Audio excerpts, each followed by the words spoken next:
You are live, sir. Please carry on. Yeah. Good morning, and we welcome you to day 2 of the RAISE Summit, the Responsible AI for Social Empowerment.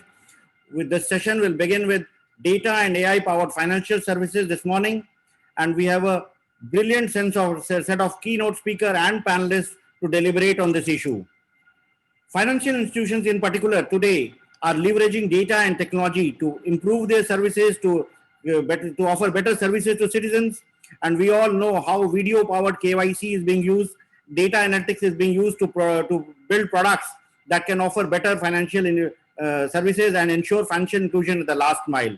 In India, we have seen several banks and several financial institutions using chatbots and using other products which help delivery of services to people in every remote corners. And world over, this is making great waves in order to ensure that financial inclusion and delivery of services improves. To begin this session, we have a keynote speaker in none other than Mohandas, who is a Padma Shri Award winner, current chairman of Manipal Global Education, known tech leader who has been known for his work in Infosys and all over. And he has been a thinker, he's been an analyst, has been an advisor to government on many such forums. We welcome you, sir, here today to this session. We also have a distinguished panel today for the panel discussion, which will be moderated by Mr. Krishnan, Dharmarajan, who is the Executive Director for Center for Digital Financial Inclusion. He has been known for his work with the customs, and then later on the work that he did for enabling mobile-based payment ecosystem.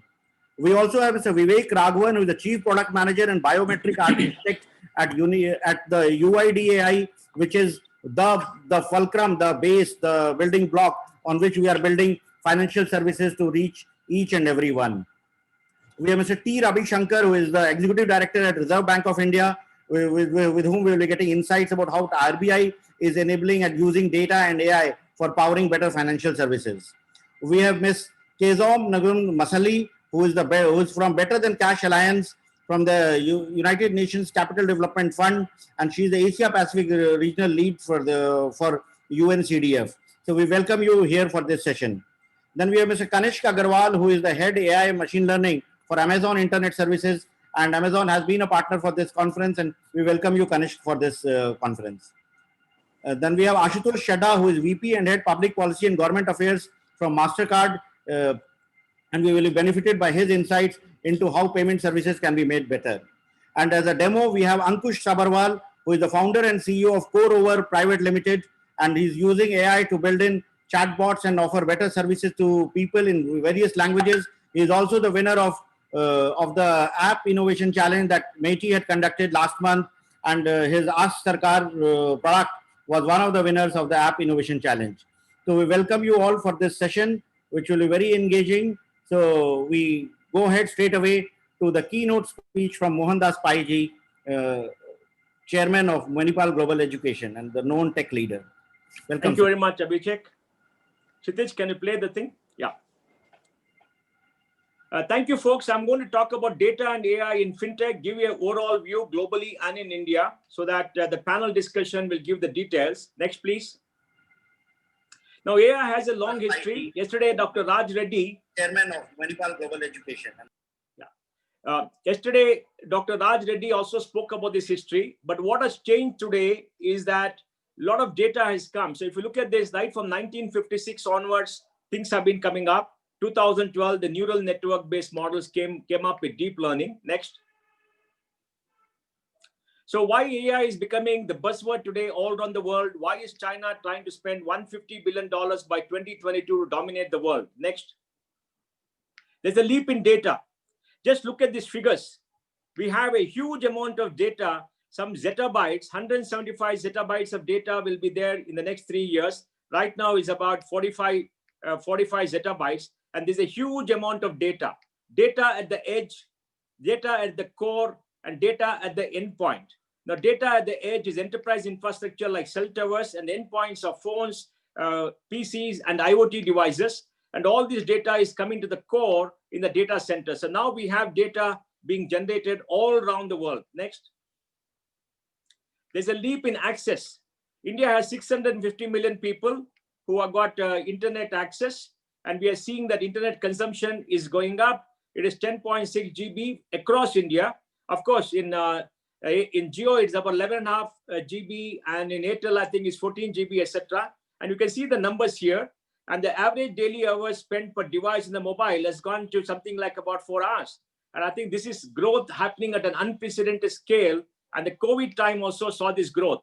So leap in data in form of access is something that's happening. And in India, because of a very big telecom player, we've seen an enormous, massive increase. Next.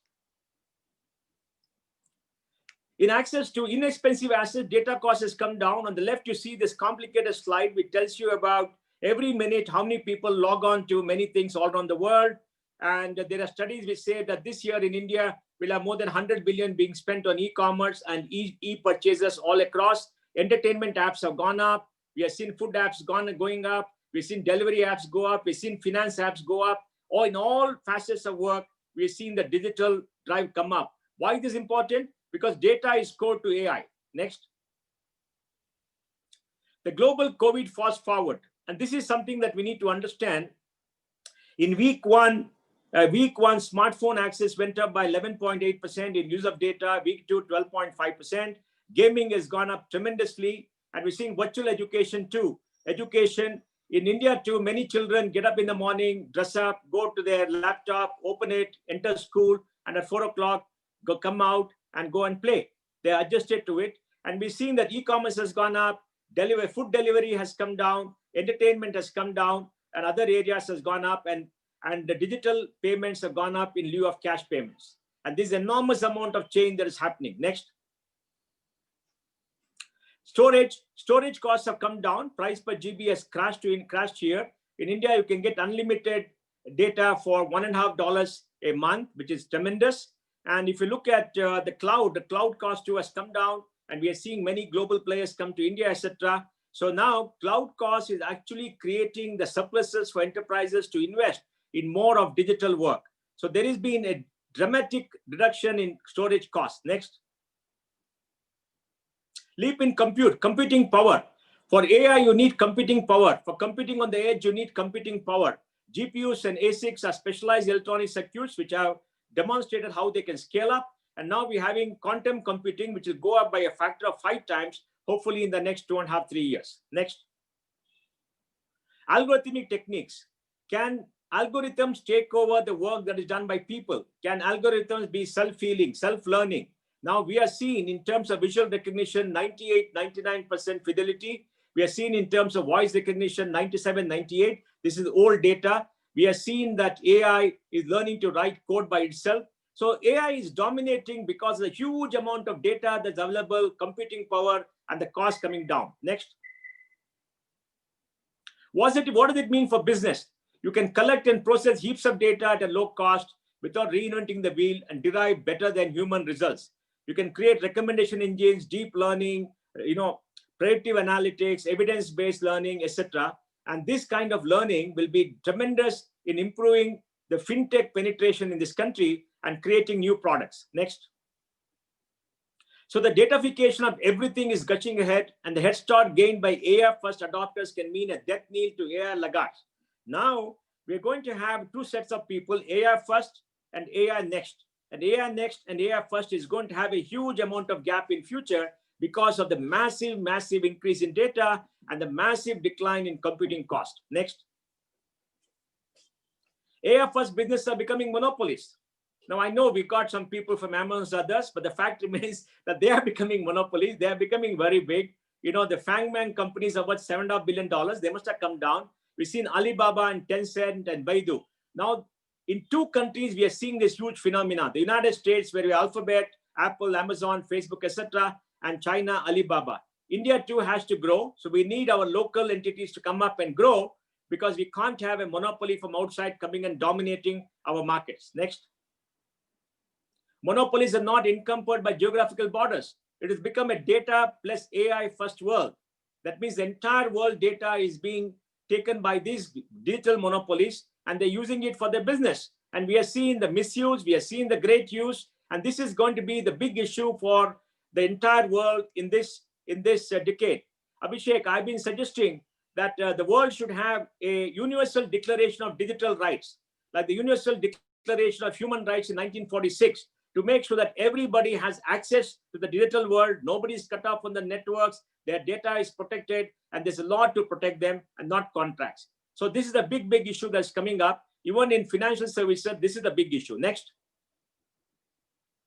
Monopolies become conglomerates with the AI advantage. Once you have data, you can get into very many areas. That's why we are seeing that Apple has got into Apple Pay from selling devices. They're into music. They're into home automation. Alphabet is doing autonomous cars. They're into healthcare, and they're getting into data provisioning. And Amazon has been a remarkable company which has done extremely well, going from retail and e-commerce to groceries and to home security too. So they can expand in various areas because they have a tremendous amount of data and the capacity to process and use AI algorithms. Next.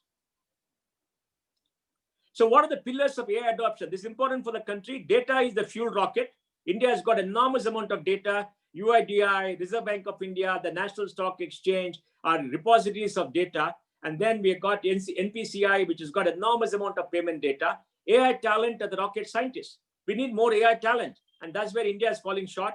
AI companies are the institutions, and government makes the policy. So Abhishek, after this, they should make better policies for all of us. I do hope that will happen, because these are the 4 legs on which you can build an AI-first culture in this country. Next. Retaining talent and spreading innovation is a very big challenge, Abhishek. If you see here, where do the top AI researchers come from? India is 8%, right? From China and the US are massive. And then where do AI researchers work? United States. So we can see here from the undergraduate studies from India, they all go to the US to do graduate studies, do their master's and PhD, and go and work in the United States. We have a shortage of AI talent in this country. Abhishek will be surprised. We only have 500 computer science PhDs being generated in India. We need 1,000 fellowships for 1,000 AI first computer science PhDs to come up in this country. And we got to create the ground for them to work. Yes, a lot of work is being done here, but the talent that we have is going outside. And that's why there's a concentration of AI talent in the United States and in China. Next. The case for fintech in India. India has the 3rd largest number of fintechs, enormous number of companies that have come up. There's a data explosion led by cheap data. Public utilities like the Jam Trinity, remarkable work. India is the only country in the world where you have public utilities for payments, your public utilities for identity, your public utilities for storage, you have public utilities for KYC, etc. Financial inclusion. Prime Minister Modi has done a remarkable job of giving us a vision of digital India and the Jam. Today, the bottom 60% of India are all connected to the banking networks. Of course, we still have an unbanked population, 19 crores, but they may be very young children, low insurance penetration, suboptimal portfolios in the financial services, demographic dividend with a large millionaire base. That means the potential for fintech in India is enormous. And there's a study that says AI and machine learning will enable $34 to $43 billion of annual savings in financial services globally by 2025. So the Indian IT service industry has an enormous advantage in the next 3 to 4 years. Next. Fintech is not slowing with COVID-19 growth, and it's getting mainstream. And you can see here in the first half of 2020, there has been massive fintech growth too in this country. It is not slowing down. Bangalore, Mumbai, and Gurugram are the 3 big cities where it is there. And now we have got some 18 plus listed new age internet companies with over $16 billion listed in this country. And these are companies which can really take it forward in a very big way. Next. Ecosystem frameworks in fintech. Next. See, we need some ecosystem. We have UIDI, we have NPCI, etc. We need a consented data exchange. Account aggregator is coming up. The concept has been there. RBI is driving it. And once it takes off, this will be a place where all accounts of individuals can be aggregated. And that means there'll be a single place where the accounts can come and the data can be used, and we can have a lot of AI for fintechs to come up. And this is supported by RBI, SEBI, PFRDA, and IRDA. And this remarkable work that is being done, just like UIDI. And India is going ahead with a public utility for a data exchange based upon account aggregation. Next. Consented data exchange. This is another thing that is being done. I think iSpirit is working with government and everybody else, because they're trying to create a framework where open credit enabled network will come.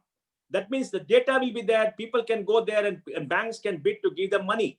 Cost of lending is high in this country. because loans, because the cost of getting customers and managing the data is very, very high. If you look at Ant Financials, you can see how they solve the problem. And the solution is to shift focus on balance sheet lending to cash flow lending. So once you connect lenders, LSPs, and borrowers in secure marketplace, it can work remarkably well. This is the next big innovation that's happening in India. Next. No walled garden. UPI is a remarkable institution run by NPCI, which doesn't have a parallel anywhere in the world. They created a network where banks are all networked, 170 member institution, all on core banking, seamlessly to the payment system. It is unbelievable what India has achieved. I want to congratulate NPCI, Abhishek, all of you, and government for this remarkable thing.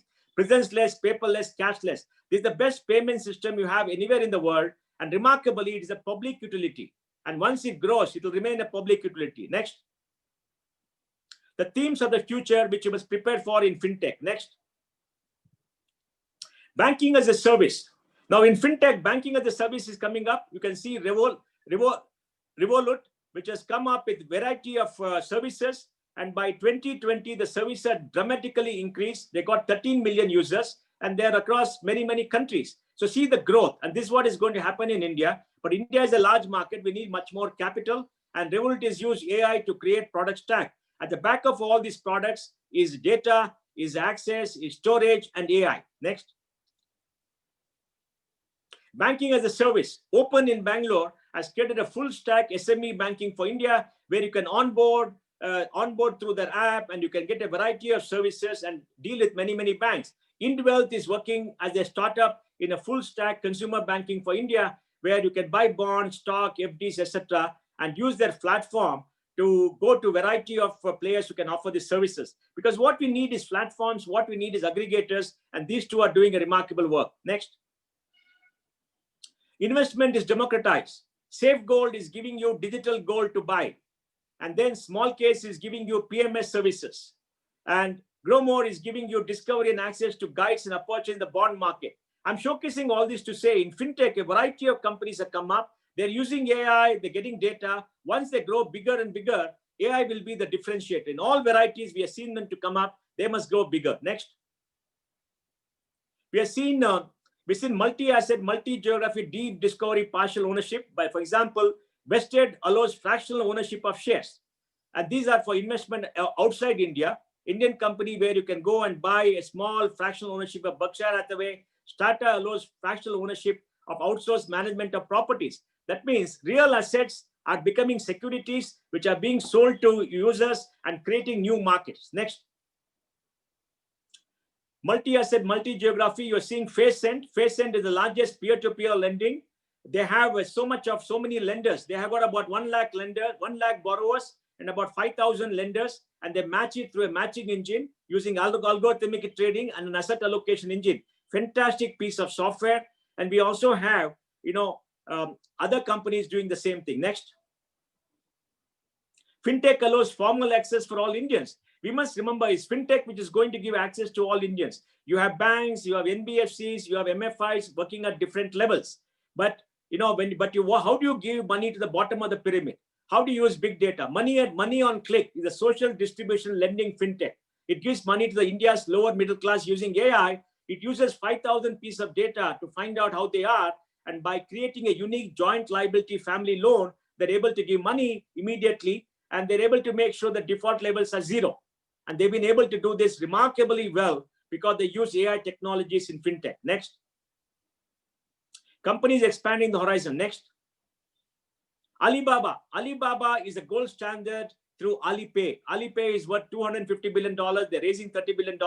They use AI. Alibaba had enormous amount of data, and then they had Alipay to make payments. And once you go on the Alipay payments, they know who you are. They know what you do. They already have the data, and they can give you a customized product within seconds. This is remarkable, and this is the gold standard. And hopefully when companies become bigger in India, we'll see something like this happening here. Next. And this is important here. Let's see the other users. Descartes Labs is having a machine-learned data refinery for predictive intelligence over geospatial data. Now, this is using satellite data and geospatial data to track oil, crop, and water inventories. So you can do agri-tech financing by looking at all the data and finding out how the crop is going to come. You can have insurance products to make sure that payments are made if the crop doesn't grow well. And there are companies like Discuss doing this in a remarkable way. Next. Bloomberg uses machine learning to generate social media sentiments for stock market trading. Next. Dataminr provides clients AI-verified information on critical events faster than the rest of the world. They were a global firm. They were able to predict the outbreak of COVID on December 30, providing an advantage of 7 days before the CDC came up and WHO came up 10 days later. Next. Niveshi has built an AI research engine that develops quantitative strategies to trade in public markets. How do you trade in public markets? 40% of trade in the National Stock Exchange is algorithmic trading. Is able to discover complex patterns that are undetectable for humans. And this remarkable AI is actually being used by all these companies locally in India. Next. Zendrive uses smartphone sensors to improve driving behavior and save on insurance. Look at this product. How you drive using your mobile can be used to lower the premium that you pay because your behavior can be tracked and the data can be used to give you a price product in insurance. Next.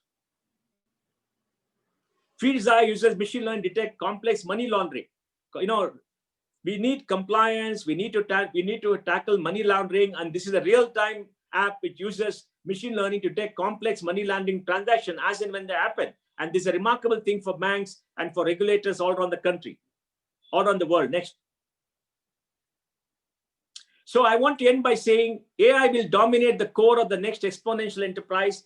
AI is rewriting the fundamentals of the business, led by enormous amount of data generation, lower cost of computing, lower cost of storage, and better access. And AI is working in the fintech area with remarkable startups who have come up. Now the startups are going to grow. They're getting a enormous amount of capital, and we're going to see them grow in size. And what SBI has done, a 200-year-old bank in YONO, is remarkable. SBI will be one of the biggest users of AI, and the YONO app is getting about 70,000 people come on. It's remarkable. A 200-year-old bank has been able to change and dance like a young person today, despite having 200 years in age with a legacy architecture. So I think all across India, we're seeing innovation. And I think government is giving the foundations, laying the policies for this. And we are going to have enormous amount of growth. And hopefully, if we're able to generate the intellectual capital, the human capital, by having many more people who can do AI research, we will be among the top leaders in AI globally in the next 3 or 4 years. Thank you very much.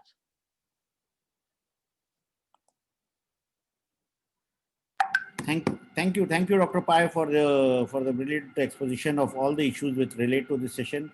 I request Mr. Krishnan to take over the panel discussion. Thank you so much, Abhishek. There was a wonderful address by Mr. Mohandas Pai. I mean, what a fantastic canvas he painted, right from looking at the key elements of how data is important, how things are moving globally, and the context for India and the fintech space, and how it does look quite rosy for us going forward if we get our act together. And while there are possibilities, there's not so much to be done also going forward.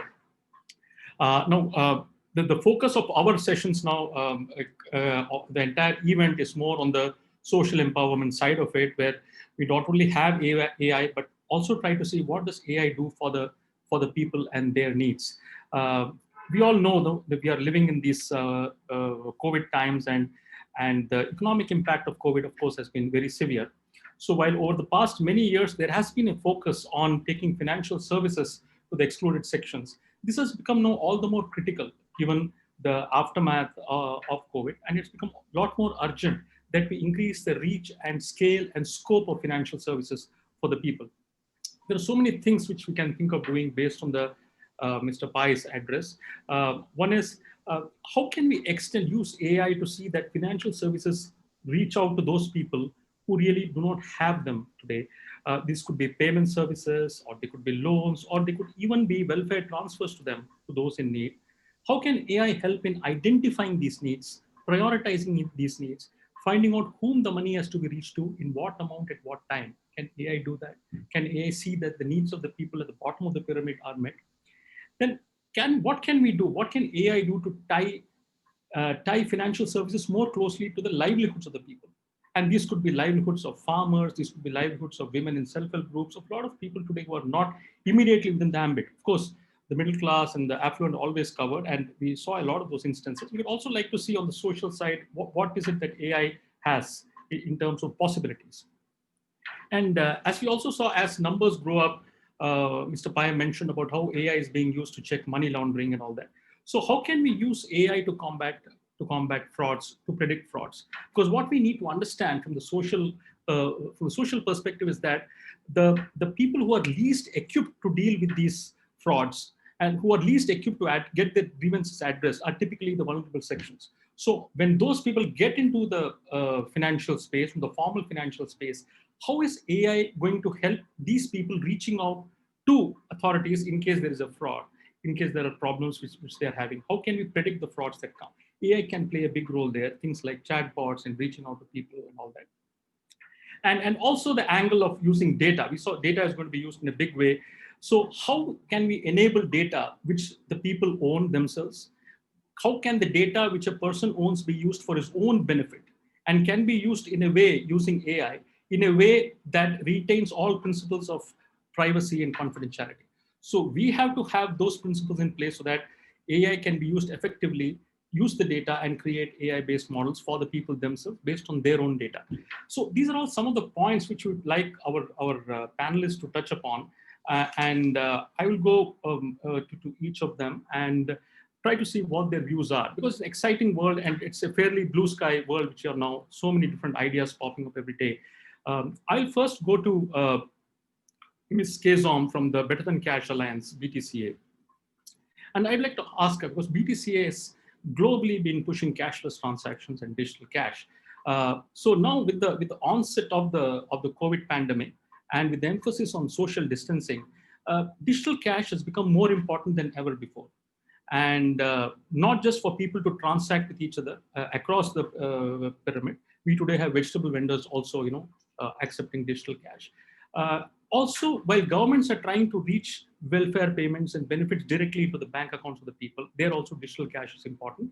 So how do you think, Keyzom, that AI can help in expanding the reach of digital payment services to all sections, and especially the excluded sections? I know you're working on some interesting projects in these areas. Do you see a role for AI in expanding these services? Keyzom, the floor is to you. Thank you so much, Krishnanji, and people for a very important conversation. And I believe Mr. Pai has just set the right tone following the introduction from Mr. Abhishek Sharma. At the Better Than Cash Alliance, which is basically a UN governments, companies, and international organizations who've all committed to responsible digitization of payments. And, as an alliance, we are deeply humbled by the initiative and leadership of the government of India for championing this very important discussion on the use of AI for empowerment. And indeed, India, along with a number of alliance members, are today championing this agenda of responsibility, which is great because, Krishnanji, as you mentioned, digital payments, digital cash, they are the foundation of how economies everywhere are growing and creating new services for citizens and consumers. And we see this accelerated in COVID-19, especially as governments rush to put digital cash in the hands of low income and those that are adversely impacted by the pandemic. And this demands attention to users of digital payments, especially for the first-time users in rural areas, from underserved population segments like the millions of migrant workers that we saw during this pandemic, and women who have the right to be included and treated with fairness and respect. So in many ways, treating people fairly, which is one of the first guidelines of the Responsible Digital Payments Guidebook, is being inclusive, behaving without bias, nurturing trust. And this cuts to the core of what it means to be responsible, including in AI. And it's evolving. It's certainly evolving tremendously because there are extremely powerful tools to create better services for users, but without a clear understanding of the existing prejudices, clear safeguards, they exacerbate existing biases. They threaten to deepen discrimination. And indeed, this is one of the key pillars also of the UN Secretary General's agenda on digital cooperation that that while there are breathtaking capacities, it is also bringing us to unacceptable moral and political territories. And therefore, governments, everyone, can play a pivotal role in ensuring that users are treated fairly, especially in economies where regulatory and policy regimes are still catching up in responding to these unforeseen risks and unlocking these new potential and opportunities of AI.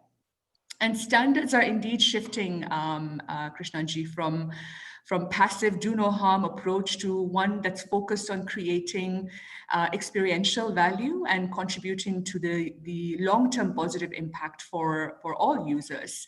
And this is, right alongside with providers and innovators in the value chain. And as you mentioned, it's, really a tremendous opportunity and role that, fintechs and innovators can play in this space, while of course, government takes lead in safeguarding and creating that enabling environment, both to unlock and create the safeguards. And this shift is refocusing efforts on financial inclusion and resilience, and indeed on ensuring that digital payments are better than cash for every user.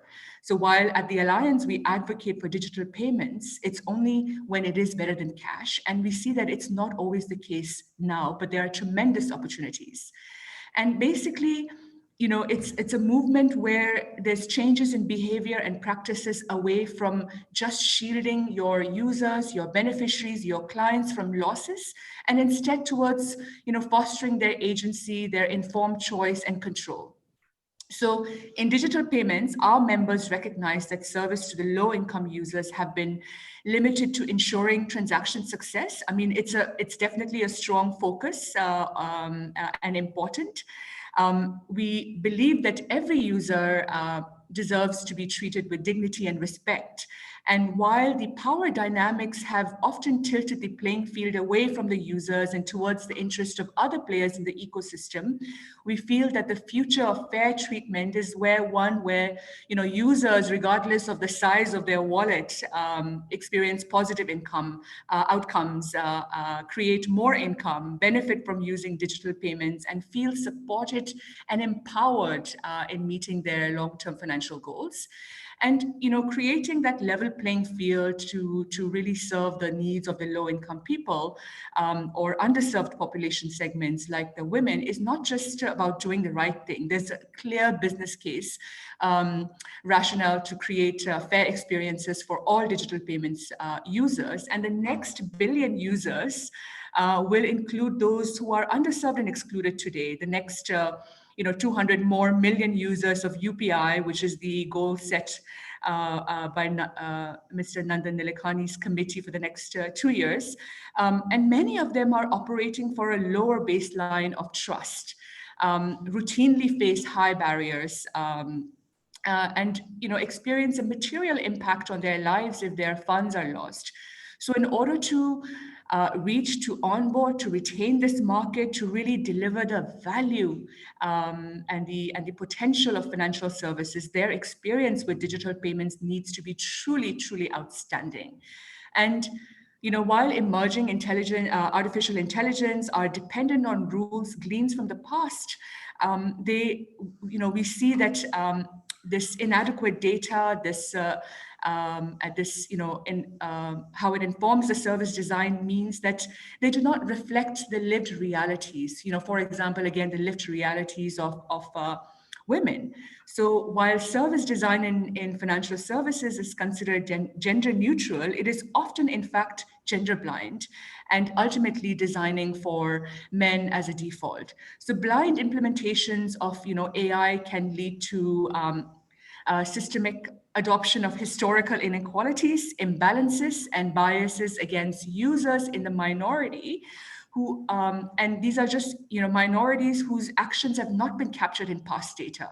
So to prevent exclusion, concerted effort must be made to review and adapt AI, particularly the inputs, the assumptions to shape them to be more inclusive and reflective of the diversity and the starting points for the various users. And indeed, AI is making it possible for first-time users to imagine a world where the experiences are being personalized through chatbots. We believe that more nuanced and human-centric market research is going to continue to be key, and that really AI is opening a window of opportunity, if done well, to this diversity. So, the future, that at least we see is that hopefully is where digital payments is free to use, and the true litmus test is really going to be the digital payments ecosystem's ability to bring the best of these innovations to design while also building the elements of consent, privacy, safeguards through that experience. Thank you, Krishnanji. Thank you so much, Keyzom. That was wonderful. While touching upon the possibilities of using technologies and AI, you very rightly pointed out the need to preserve the dignity and respect of all the people, and need to ensure that it means something for everybody. So there should be something more in the pocket for everyone, right, from the poorest to the richer. That's very important. It's good that you brought it out, and therefore also the need for providing some safeguards as you go about using technology. And of course, it's all very optimistic in terms of how we can use it to really advance payments. And it's great. From digital cash, Keyzom, thank you so much for your views. From digital cash, it's the right immediate step would be to Dilip Asbe, who heads the National Payments Corporation of India. And NPCI has been driving digital payment ecosystem across the country, linking up with so many banks and all financial institutions. And really it's been the engine of a lot of data generation across, because the key interface which most users have with the financial services industry, the basic interface is digital payments. It is from the payments that you start building other parts of it. You start building credit, you start building savings. So the payments being the core, I would really like, Dilip, from his experience of dealing with so many banks and financial institutions, getting them into the ecosystem. I would like him to, tell us about how he thinks AI is being used by banks and financial institutions to give targeted services for various customers who may today be excluded from these services, from the social inclusion, from the inclusion perspective, and how are these payments being made accessible to people in a more convenient way, in a safer way. How are these payments and the banking ecosystem helping these people save and invest their money? So AI surely would have a role to play in all this. And I would like Dilip to throw a larger view on how the entire finance sector is moving in this direction. Over to you, Dilip.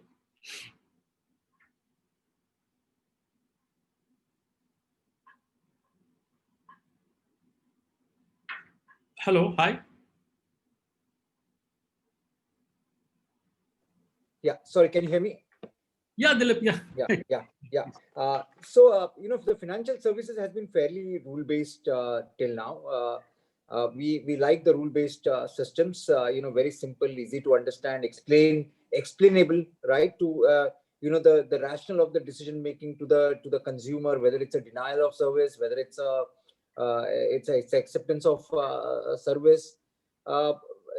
We are looking at AI now, and industry has started using AI in a fairly good amount of way. If I may look at, many banks have launched the chatbot. Many banks have launched the fraud detection, robo advisory services for the investments. The high frequency trading has been a fairly known example using the AI. Video KYC, another example which people have started using. The AI is being used in the decision making mode or decision making support mode, right? Obviously, many institutions in the financial services is still using the AI in the decision making support. What it means is AI assist the decision making and not the sole decision maker in this process. We have been also trying to work on some of the fraud detection models, AI based model, but obviously again in the decision making support and not purely decision making. Now, when we look at the AI around us, AI is everywhere, right? You look at the movies, what we select, what we search on Google, what is the first choice. 33% people use the first choice. What we purchase on Amazon, maybe Kanishka will add through light.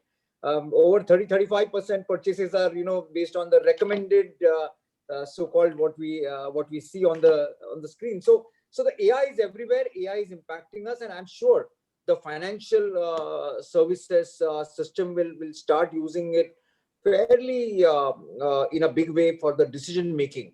Today, we look at the China as an example. China uses most of the lending decisions which are AI backed, which are 30 seconds flat. But obviously, the China, the law of the land is fairly strong, so they can afford to deal with the defaulters in a different way than what the country like ours can deal with. So summing up, I think the financial services has started using it big way, and I'm sure in the next chance I will talk about some of the rules and regulations which are needed for AI.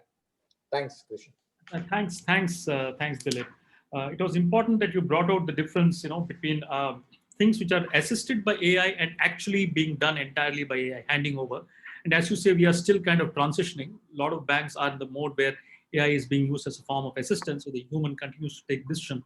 And we are looking for when a technology becomes good enough for us to be able to have AI take on more, so that people are free to do more interesting things.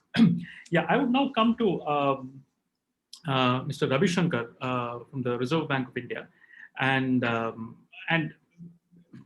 Reserve Bank has been over the decades been such a great believer in financial inclusion, pushing access to financial services across the country, across all segments. And now we are seeing now that AI has a huge potential to improve access of various segments to financial services, improving the whole range of services that's available digitally. The whole foundation of financial services and the use of AI for financial services is data and the usage of data. So what I would like to understand from Mr. Ravi Shankar is, how can RBI play a role? What kind of role it envisages for regulation in this space on the collection and usage of data for AI? Because how can we facilitate the data which is owned by the people, by the individual himself? How can he facilitate that data being shared with others so that better services can be provided to him? And all that is done in a way that keeps his own the confidentiality and privacy of that data secure. So while we keep confidentiality and privacy secure, we need to put in place probably some sort of a framework which facilitates usage of this data for the benefit of the people. So what do you think, Mr. Ravi Shankar, would be the key principles which any such regulatory framework should have? Over to you, Mr. Ravi Shankar. Thank you, Krishnan. I hope everyone can hear me. I will address issues regarding the principles that should guide regulation of use for use of data, the use of use of technological use or manipulation of data, and technological processing of data, and so on. I'll just come to that. Before that, I just thought I'll give a very small brief background of what we have been roughly doing in the sphere of technology, some AI, etc. in the Reserve Bank. As far as the principles that I will come to later are concerned, they would largely be from a personal point of view, because those principles are yet to evolve. Those principles are evolving very slowly. And in any case, I strongly believe that protection for use of the proprietary data, in particular personal data, needs to be legally provided, rather than subordinate legislation like regulation through regulatory authorities. That is crucial to to maintain what you mentioned about the privacy and confidentiality of individuals and their rights, under the constitutions of various countries. I would just very briefly try and cover the first part of it. I always had a confusion about what artificial intelligence is. Those days, this is decades back, when I had the patience and probably remembered enough of my education to read books like Escher Godel Bash or The Emperor's New Mind, books of that sort, maybe very old books. These days, technology is so universal that probably people understand those books for much more easily. I found it very difficult.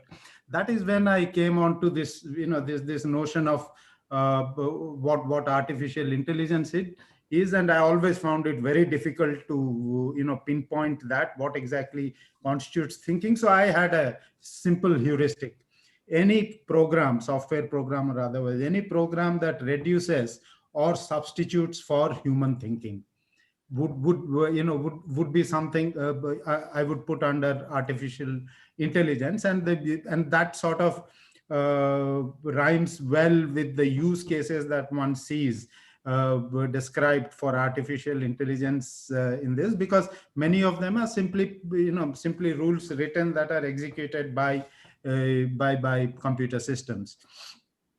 This sort of helped me not to think about questions like which are too deep for me anyway, whether machines can think or something. I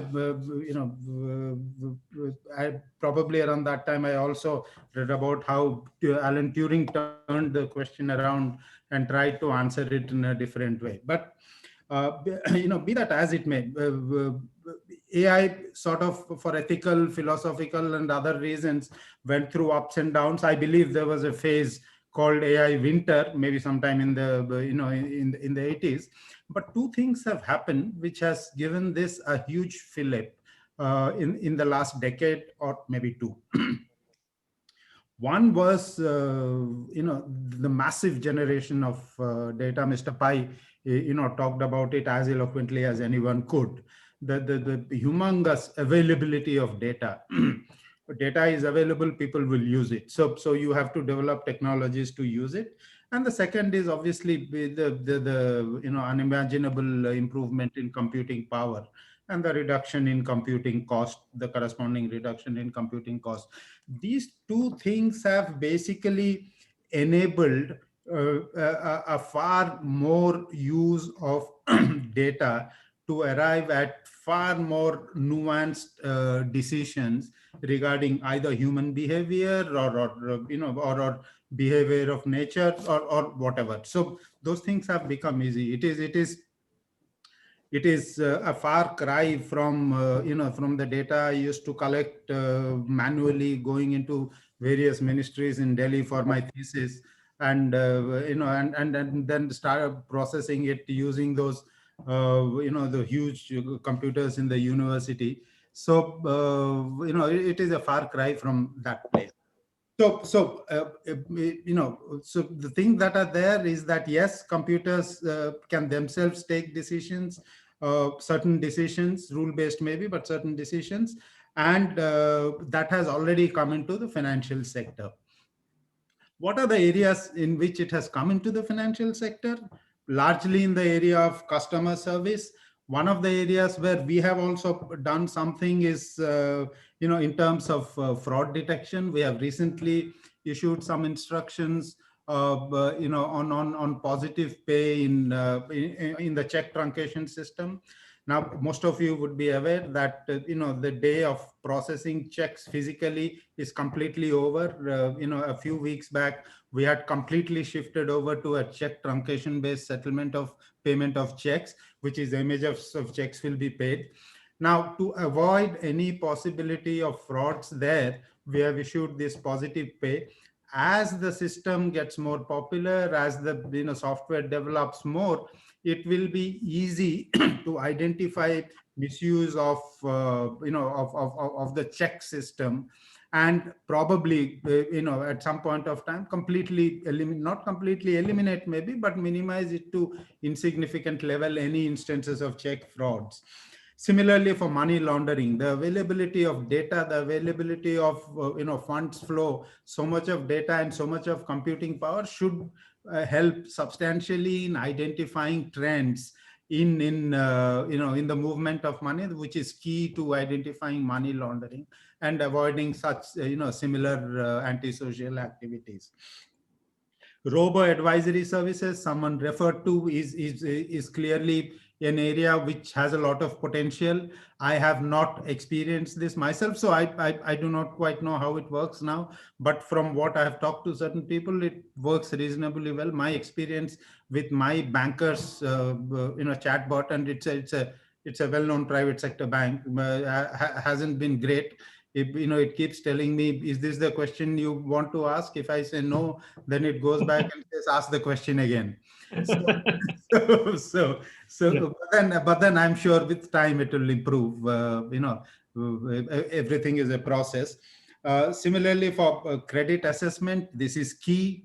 So much of credit information available would improve credit assessment of borrowers to the extent that one can envisage going forward at some point of time in the future, that the credit risk premium that adds to the cost of borrowing, the interest rates, can be minimized there, which will have a secular impact on bringing borrowing rates down. Similarly, trading and investment, that has been one of the most active areas, high frequency trading, algo trading, and so on and so forth. Although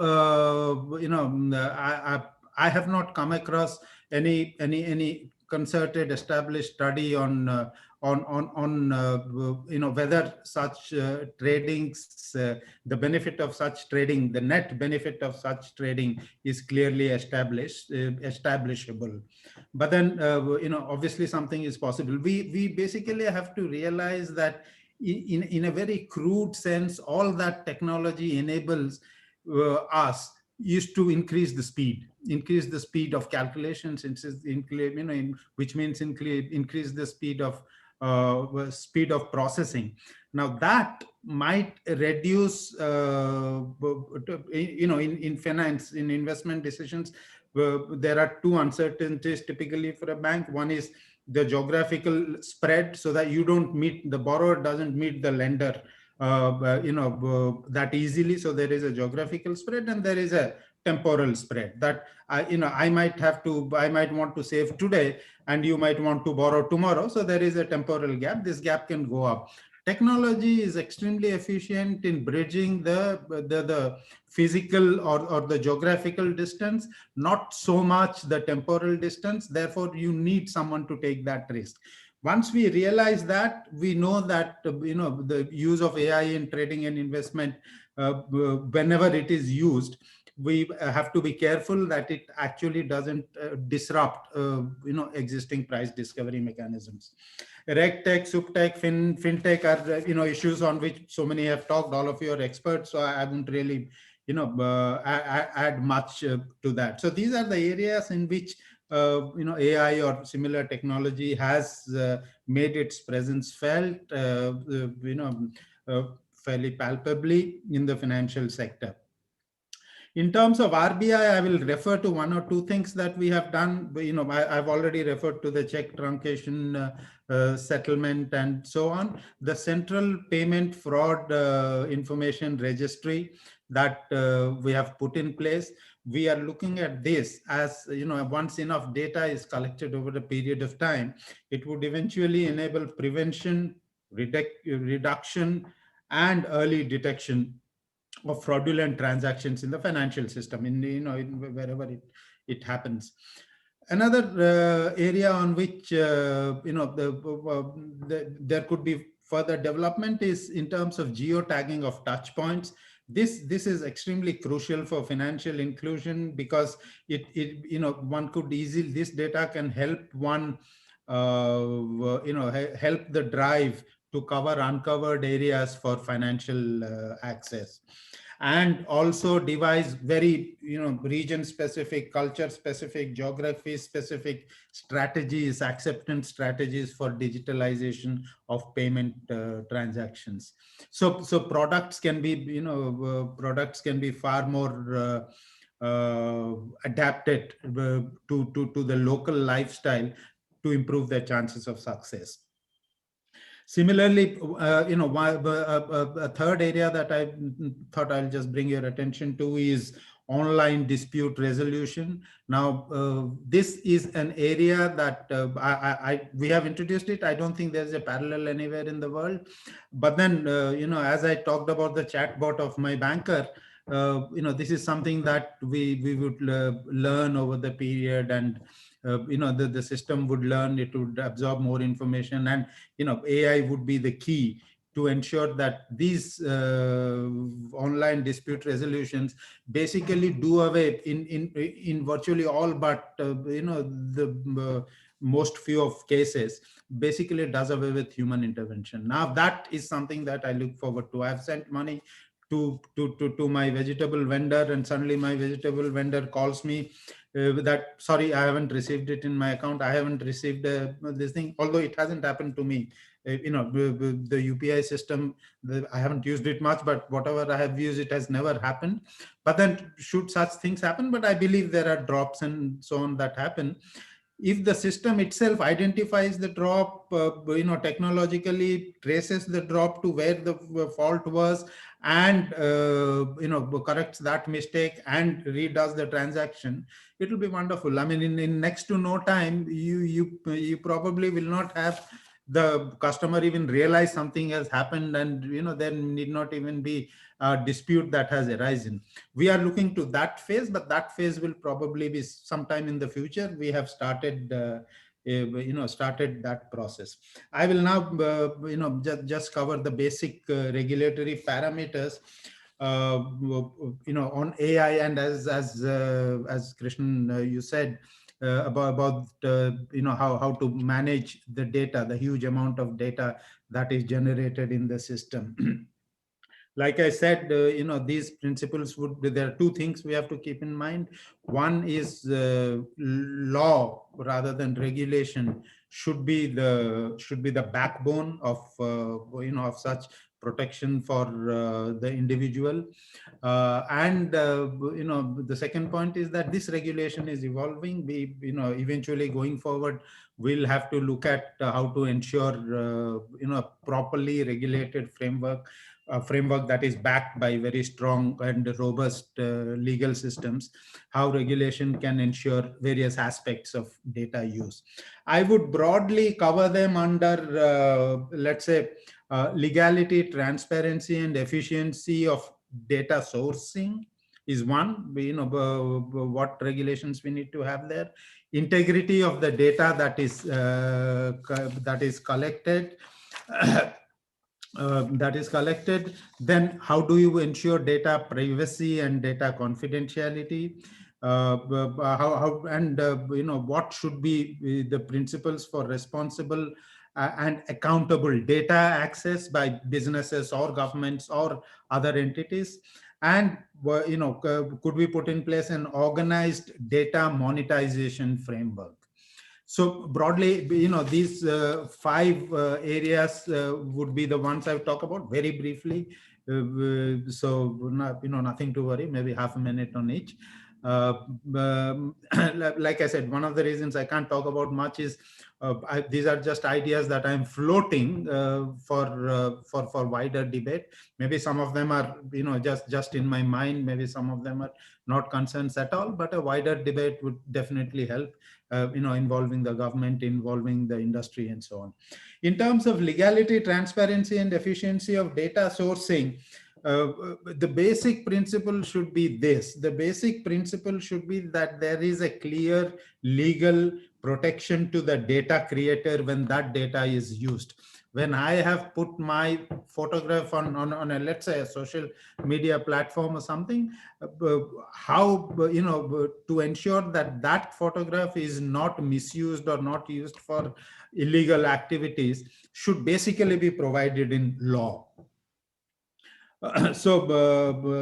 Particularly when the data creator is an individual. So while today most data use is based on contracts, is based on effectively bilateral or contracts. Now that cannot be the basis for use of data if we really want data privacy at the end of the day. You cannot base data, legality of data on the small print that no one can read, on contracts that very few of us can understand. I would think that clear legal provisions are important here. In terms of integrity of data collected, what I'm trying to say is that the data must be explicitly legally collectible. Law must provide that that data is collected. Law may not be able to provide in full detail, but it should lay down the basic principles, and the concerned regulators can specify which items of data can be collected and used and processed. All data collected must be verifiable. This has to be a very clear principle. Anyone who has processed data, any business or government or anyone who processed data, should be able to establish the process through which that data was collected, and it should be sanitized of privacy implicating features. If any aspect of that data can affect the privacy of a person, which is otherwise protected, those features are otherwise protected under law, then the data, when it is collected, must be sanitized of these details. This is what I meant by integrity. Ensuring data privacy, most of you know about data privacy. There are laws that are coming up in most places. We are also coming out with our law. I think a key unaddressed aspect is to protect features of privacy from private contracts. Again, the same thing that I've been telling earlier, that I want to use a particular app. Maybe it cannot be that I have to sign the terms and conditions of the app, and that is the basic contract. We cannot establish, we cannot protect the privacy of an individual through such bilateral contracts. There has to be a clear law. So from private contract should not be the basis for ensuring data privacy, or should not be the only basis. The vulnerable is truly protected from smart lawyers and smart contracts. We have to ensure that, therefore provide for it legally. The fourth point is responsible and accountable data access, which basically means that all data accessed and sourced must maintain 100% audit trail. So any data that has been used by any business for any purpose whatsoever, there has to be a very clear trail of how the data, what steps the data has gone through, what what modifications the data has gone through, what processes the data has been put to. There is a huge amount of data which is good for business, which is good for many things, but given the risk or risks to privacy of the individual, that data and the process followed to use that data must be clearly recorded and auditable. There should be a protection of what I would term, in the absence of any clear thing, as black box ignorance, which is basically an algo trader saying, I don't know what my system did. My machine saw something and did something. Now that sort of an excuse should never be taken. I mean, at the end of the day, machines do what they are instructed in one form or the other to do.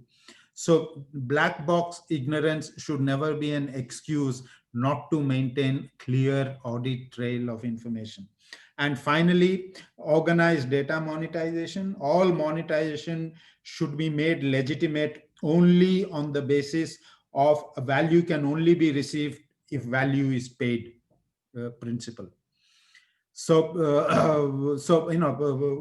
what we call, while we did Negotiable Instruments Act and such stuff early in our careers in finance, holder in due course. You have to be a holder in due course to be able to dispose of that duly. So, sometime back, this is maybe 7-8 years back or 5 years back, I was reading a book where I won't name the company, not fair, but it says if this company is worth 50 billion, it is 50 billion of data that the company has sourced from its users. It is the difference between the data that it has sourced from its users and the value that it has not paid those users.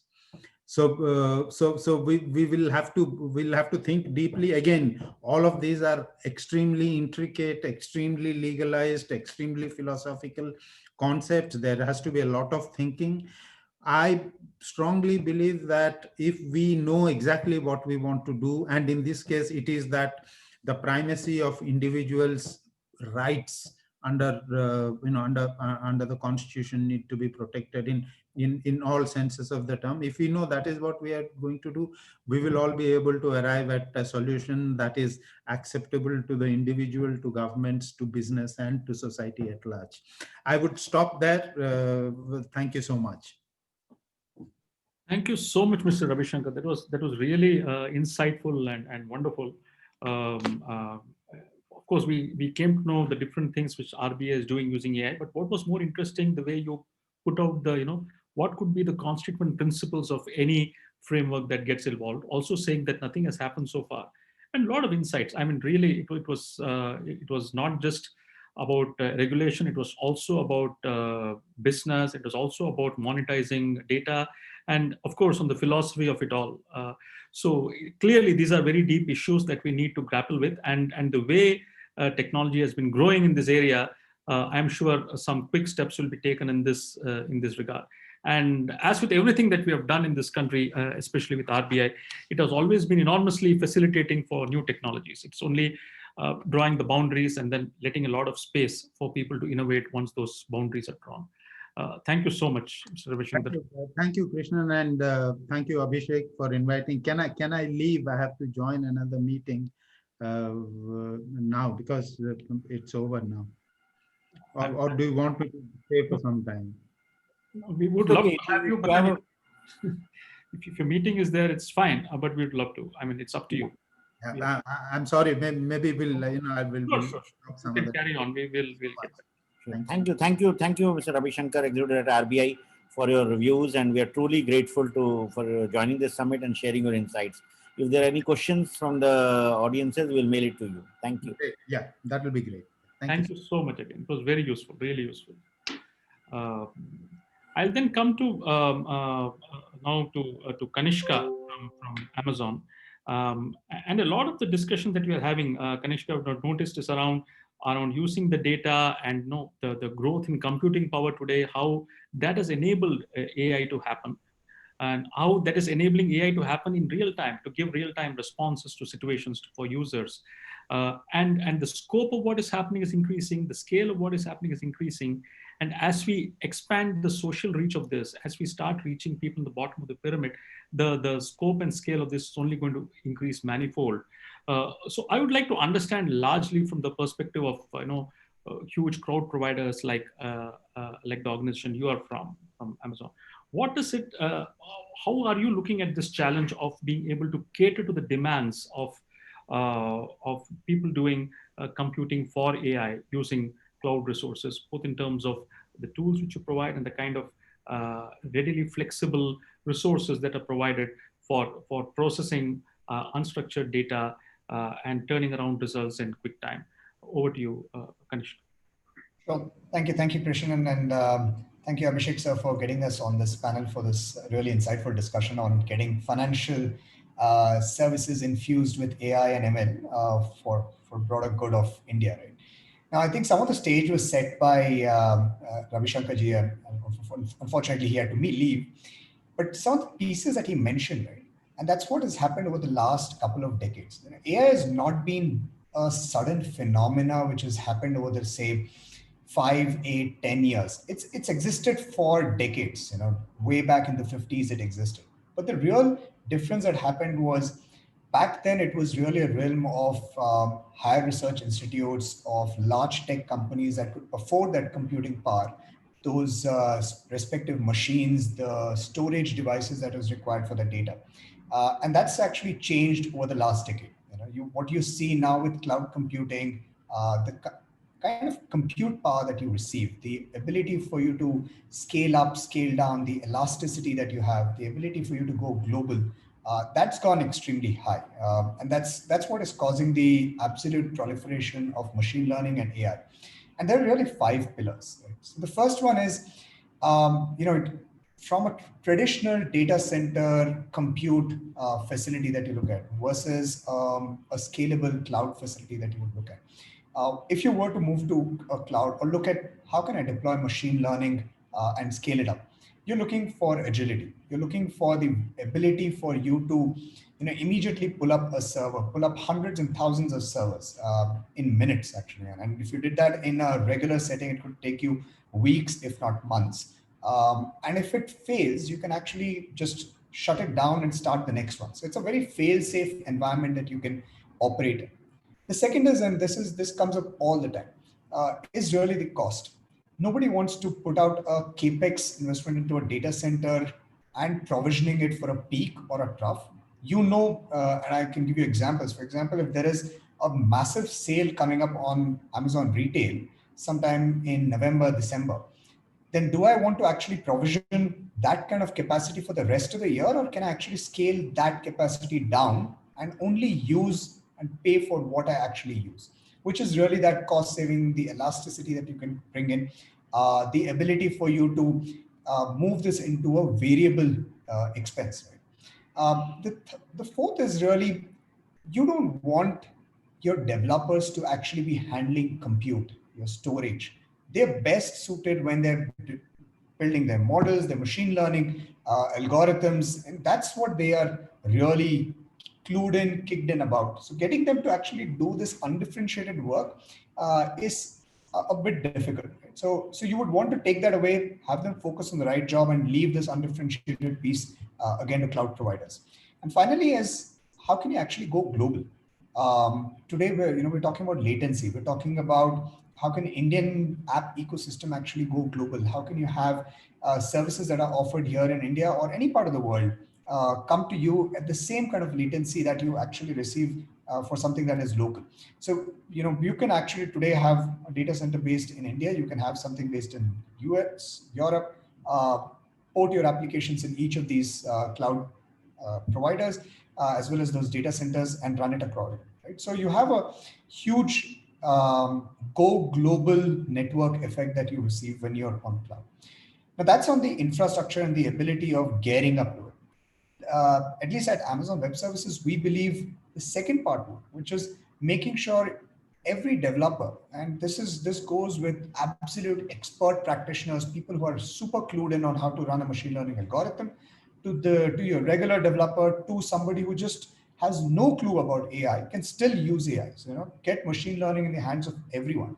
So can I actually go ahead and have somebody who's very, very comfortable in dealing with compute, give him the fastest processor out there for machine learning, for inference, or any other specific workloads that he's driving? Sure, go ahead and do that. But can I then, if he says, no, I'm not very comfortable with compute, can I actually only work at a programmatic level? Then yes, there are services again that you can run on a very programmatic level, develop your applications, algorithms, very custom-based models that you can run through.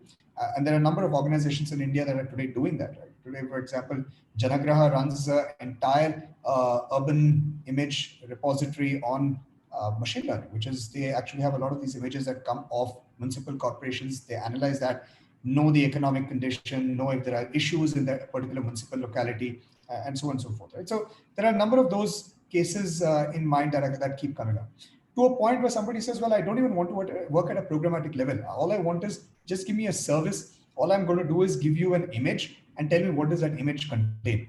And again, there are services around that. I'll give you a document and tell me what a document contains. Think of it, what could do for processing of financial documents for people who actually submit their bank documents.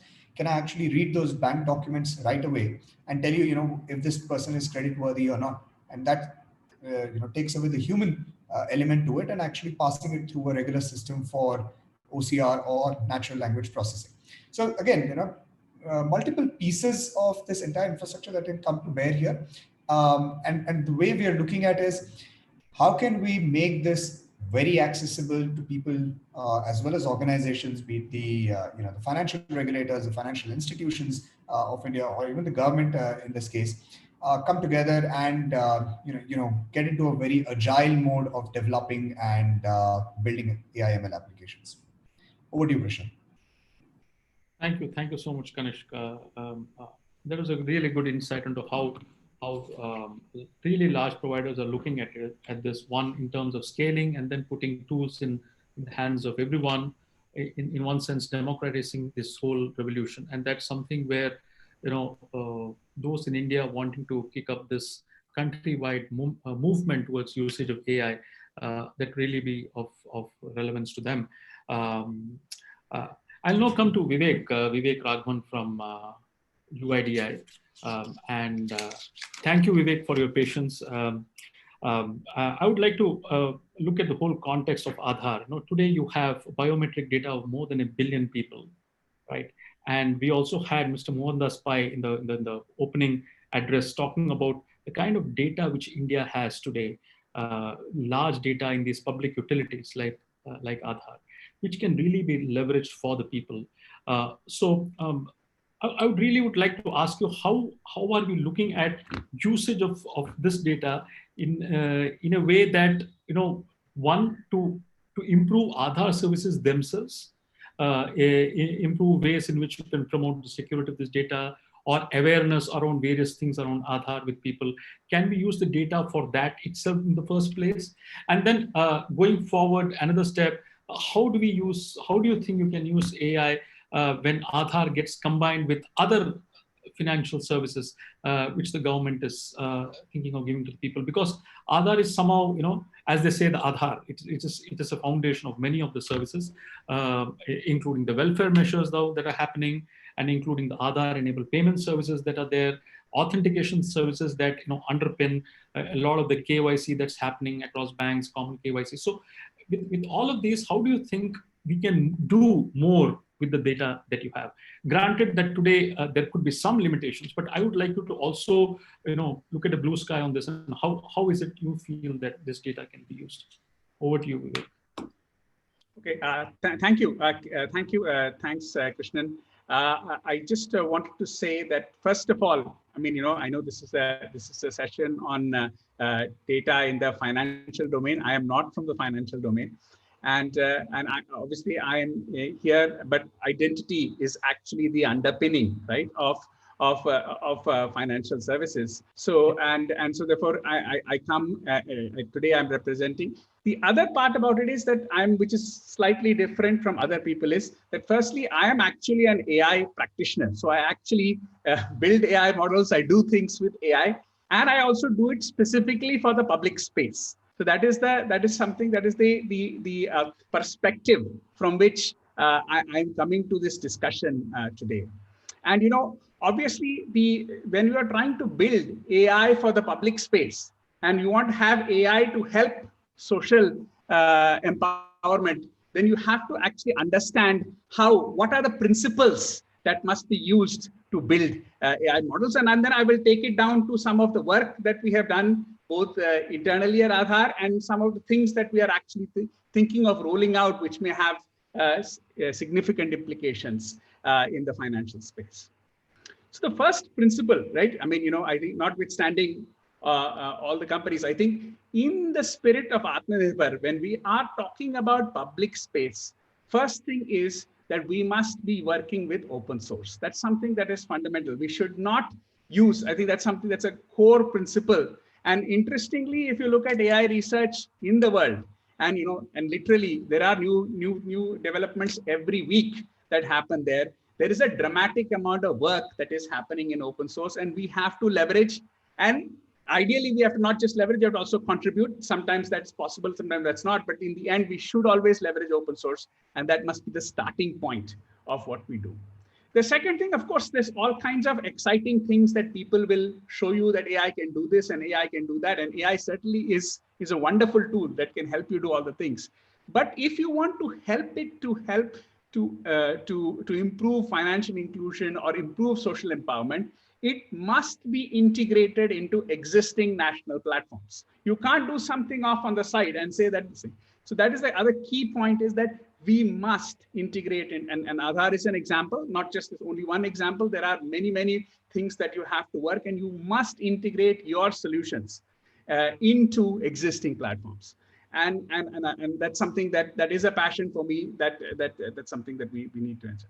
The third thing, as you very correctly said in the introduction, is that we have to leverage existing data sets. So when there are basically certain kinds of data that are available, and they may be available anywhere, those data sets must be leveraged to actually provide new kinds of services to the residents and to the residents, and more importantly, not just the not just any resident, but even the residents who are at the bottom of the pyramid, because those who are actually on the top and the middle end, they will get services. But I think that it must become the democratization of these services must be available, right. And of course, the other thing is that, as I mean, here is that we have to build highly scalable systems, and that's the interest within the public space. We need to build highly scalable systems. That's because so that the systems work at the scale that is required to actually reach all the citizens of the country. And finally, we must work within the ecosystem, right? I mean, so therefore we must build components, right, that can be used by other systems. So therefore, if you have one government system, that government system must provide services to other government or other it doesn't even have to be government. So they have to provide services that the entire ecosystem can use to actually build. So those are the principles within the concept of all the exciting things that are happening within AI.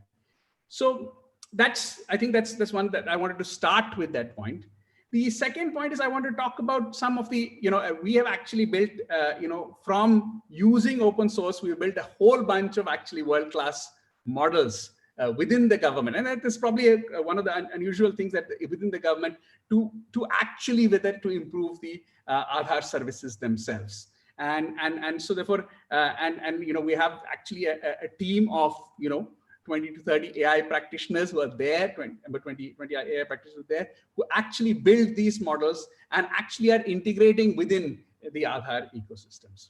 And so therefore, we have, and I'm going to talk about one specific thing, which is, and so we do a whole bunch of things on documents. We do a whole bunch of things on detection of different kinds of identity fraud, whether it, different kinds of identity fraud. There's a whole bunch of both image stuff as well as, NLP stuff. So it's actually quite sophisticated models are being built and as part of this, as part of the system. And I want to talk about one specific service Aadhaar is going to be launching, which has potential to actually have implications in the financial system. So Aadhaar actually has this, is developing basically the concept of face authentication. So therefore, this is basically a method by which residents can actually avail of services through face authentication. The interesting thing is that we built actually a world-class model to do this. And obviously it's available to all the 126 crore Aadhaar holders. And the goal is to make it accessible of every smartphone in the country. So therefore, actually and this is something that we are in the process of rolling this out as an additional factor of identity authentication. And when you actually have this additional factor of identity authentication, which I'm not saying for every service you need, but sometimes to establish trust, okay, in some sense, of the identity of the person, but it can be done at any place on any device. That is the concept of what we want to do. And we have built in, an extremely secure image capture with, advanced liveness models, and based on actually matching with the Aadhaar backend. And we've actually built this service, which we're actually currently in pilot mode with people like NPCI, etc. So for use in different services. And the fact today is that the number of people, even though we have many, many people who are taking advantage of digital financial services, we need to increase that number. And hopefully these kinds of services, if they are successful, can actually make the number of people who can access financial services on their own devices in a secure manner and in a trusted manner can dramatically increase. That is really the focus of what we want to achieve. And this is something that's a pilot, and you're going to hear about it more in the coming year. And it is actually a way by which we have used an AI-based technology. It's just one. There are many that will actually help you access services in a way which were not available before. So with that, I will turn it back to you. Thank you so much, Vivek. Thank you.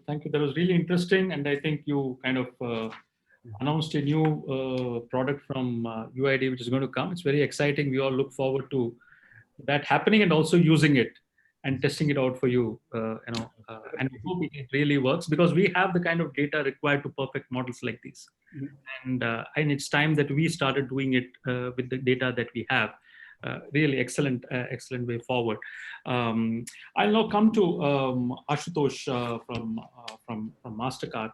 With all this talk around financial services and of course payments, payment networks like Mastercard have been front runners in using advanced technology like AI for credit frauds, detecting suspicious activities, enhancing data security and all of that. And even during the course of this panel discussion that we are having, there have been a lot of questions from the audience as to usage of AI for such things around, to check frauds and stuff like that. So that's something people are very keen to know, and I would like you to touch upon if there are any areas which you would like to talk about in usage for fraud detection. Of course, Sir Rabi Shankar also spoke about it, of how he is using AI for fraud detection.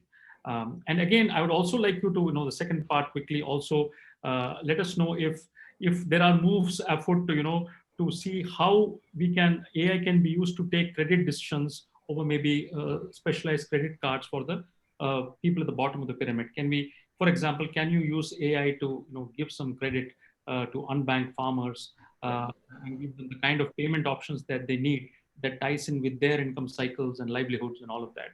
So is there some kind of new form of thinking that you're doing, since you have been for you've been in this business for many decades now as Mastercard? Is AI being used somewhere for that segment, and in a way that's shareable by everybody? Over to you, Ashutosh. Sure. Thank you, Krishnan, and thank you, Abhishek, for. Am I audible? Yeah, you are. Perfect.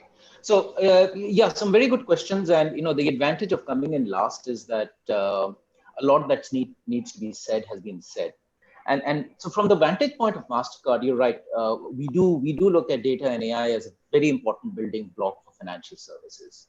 And the way we see it, we actually see data and AI being used in three different buckets. One is through philanthropic collaboration. The other is through public-private partnerships for development and inclusive growth.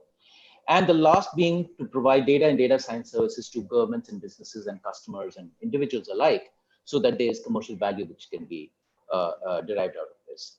I'd also like to say that one of the key things for data and AI to become successful, which a lot of people have alluded before me, is the need for an effective data management framework or data governance framework, which needs to hinge around areas of data sharing principles, ethics, standards, governance, privacy, and security.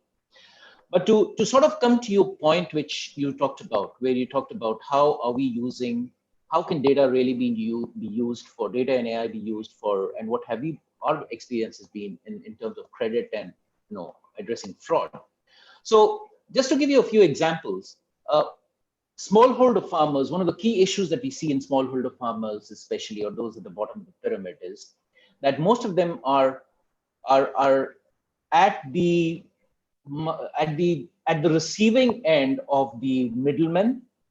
They are restricted to get what you call credit from people around them, which is basically because they don't generally have access.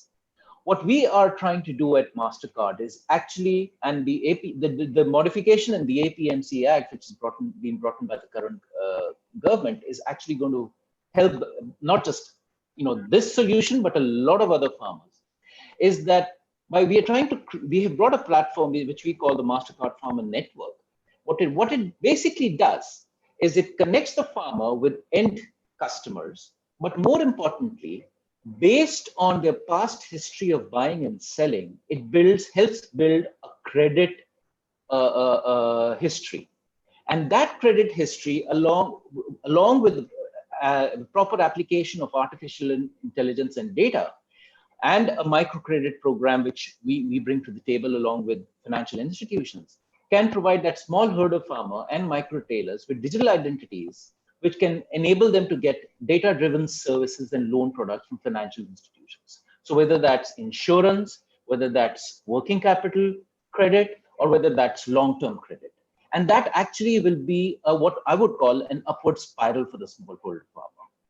Similarly, when we look at the fundamental aspect of security and fraud, right, prevention, I think the first thing that we need to step back and understand is that while a lot of us are moving towards the digital commerce area, right, and going to becoming a less cash society is one of the clear aims which the Honorable Prime Minister has put forth for the country, right?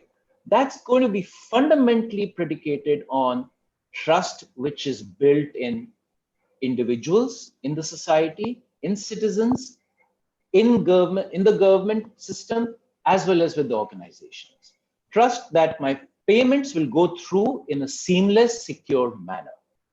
And that's where we believe using AI and data for fraud detection, prevention, and mitigation is going to be extremely critical, because securing financial losses that can occur is going to be important, because if not controlled, they can cripple individuals and business alike.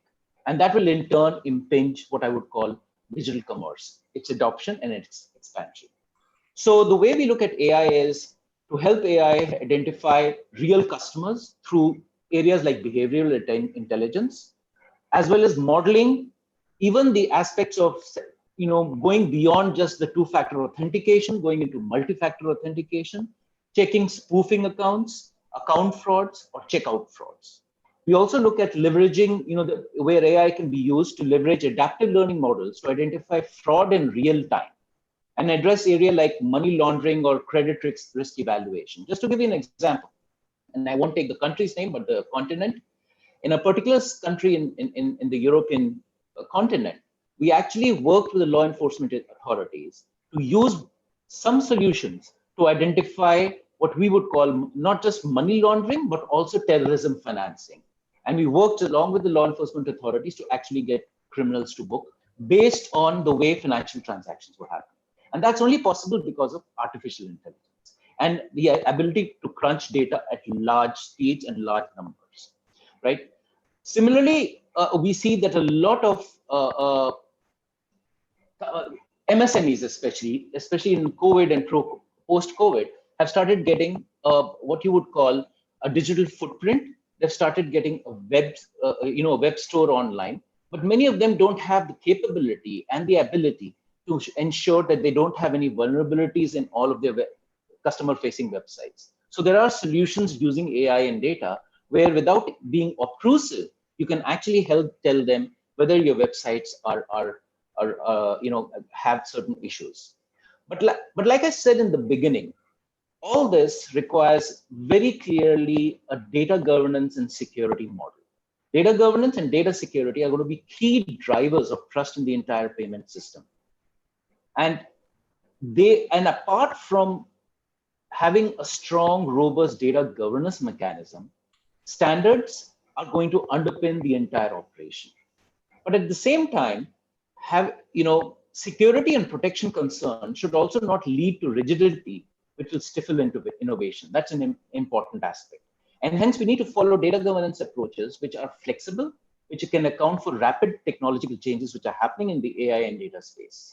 And legal and governance frameworks should also promote a level playing field. And I think so Mr. Pai talked about that very succinctly, that it needs to promote a level playing field within sectors and across sectors to ensure that both existing and new participants are neither differentially preferred nor barred by the regulatory requirements. And the way we look at it then is that there are three key tenets that require to construct a robust framework. First is the data governance should be principle-based and flexible, pro-competition, enable competition so that the customer has choice. It should enable free flow and usage of data subject to certain conditions, as Mr. Rabi Kumar was talking about. And it needs to focus on data quality and not just data quantity. When we look at all of this, at Mastercard, we sort of looked at what we call our responsibility principles. And the good thing is that this technology, what we call AI and data, there is no doubt about it that across the board, across the world, everybody has this clear understanding that AI and data can bring real value to the world and customers. But at the same time, they all realize that there needs to be certain responsibility around the way we use AI and data. And the 6 principles that we sort of come down to are security and privacy. We need to ensure that we uphold the best-in-class security and privacy practices. Integrity, and I think Sir Rabi Shankarji talked about that. Both companies and public authorities must deliberate in how we can use data to minimize biases and ensure as much as possible inclusion of every person in society. So whether it's people with disabilities, whether it is gender, whether it is where you're from, irrespective of your sex, color, creed, religion, caste, whatever it is, it needs to be completely inclusive. There needs to be transparency and control. And something which Mr. Ravi Shankar also talked about, the black box. There should not be a black box. There needs to be accountability, ultimately, of what goes in and what comes out. We can't just lift our hands and say, we don't know what the algorithm created because we don't know what goes into it. It needs to enable innovation, and ultimately, the goal for which we are all here, it needs to drive social impact. So I'll just end or conclude by saying that with one key thought, that data and data use are going to be highly diverse, diffused in all aspects of economic activity. Payment systems are going to be key building blocks of this economic system, which is going to be extremely sensitive to any data regulation that we use. The benefits of that to prevent fraud, and ensure resilience of the payment systems is going to be immense, but that can only happen if we also have trust. And to build trust, we need to have an effective data governance system. That's what I would end with. Thank you so much, Ashutosh. And I think now we are coming to the end of the panel discussion, Abhishek. Right, we are kind of running out of time, but it's a very, very engaging discussion. And I would like to, the range of issues that we touched right upon, the kind of new innovations that could come in, the data governance and security frameworks, which are coming up, the impact on the excluded people, and also the need to have large systems which can deliver computing power. So many things were touched in this space of these 60 minutes. I never thought, it's really exciting to be with the panelists. And I hope all the people who attended this were able to learn a lot from this awesome team that we have here with us today. Thank you so much, everybody. Thank you, Kanishka, Vivek, Keyzom, Ashutosh, and Dilip. Over to you, Abhishek, for the next part of this session. Thank you. And as Krishnan said, it was really an engaging discussion. We had more than 2,000 viewers online engaging with the various suggestions, comments, and most of the questions that were asked were actually addressed during the course of the discussions. So thank you all for joining. Now we have Ankush Sabarwal from CoreOver, who will give a demo with regard to how he was using AI and other technologies for making it a reality. Like, we speak of it with the theory of it, we hear of it, we see it, we experience it. But CoreOver is a company which is a winner of the App Innovation Challenge also. They had a product called Ask Sarkar. Now over to you, Ankush, for your presentation. Thank you so much, Abhishek sir. Thanks, everyone. Just sharing my screen.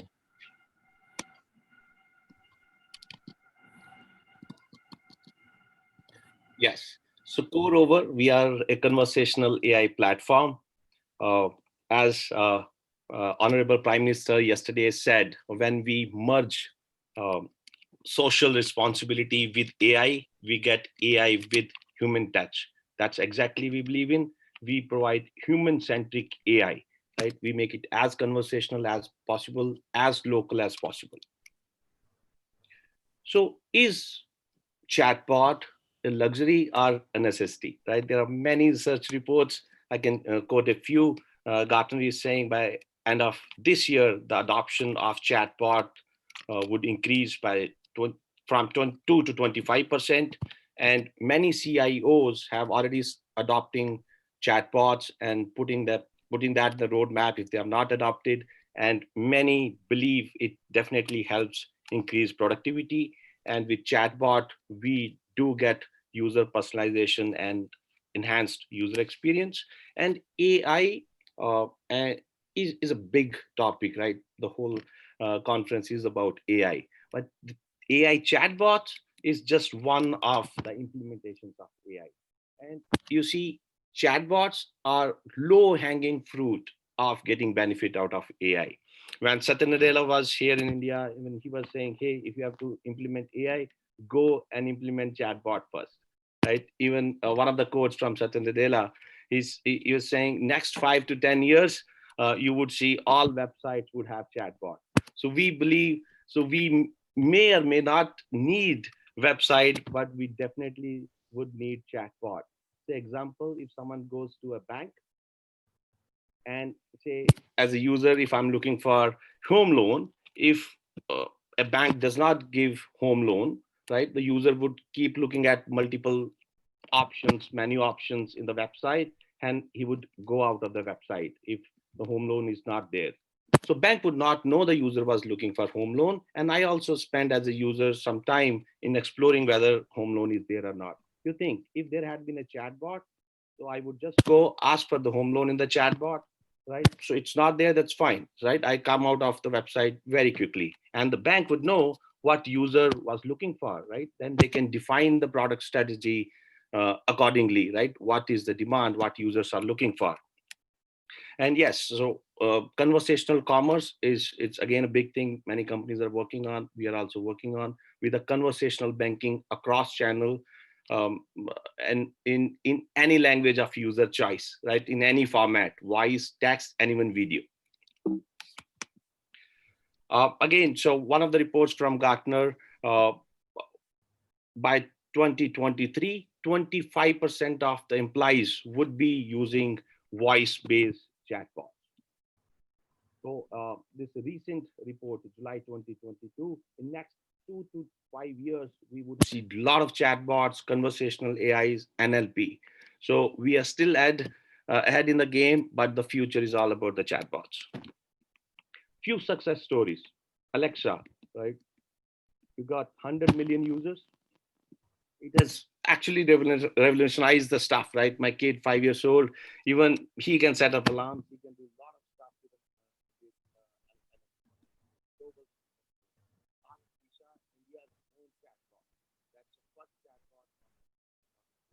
We are fortunate, we power Ask Disha chatbot. Got 178 million users who are using Disha. People can check real-time refund status in English, Hindi, English, voice, text, and there are multiple ways a refund can be asked, and there are 3 kind of refund statuses. So everything gets real-time kind of integration with the railway system, and user gets to it. And good accuracy and excellent feedbacks are more than 90%. So let me show you another success story. Dilip is here. So we have seen the big initiative from NPCI. We first launched a video bot for NPCI, and now NPCI has launched Pi, which is the digital literacy chatbot, which gives any information about digital payments in India. Let me quickly show you a quick video.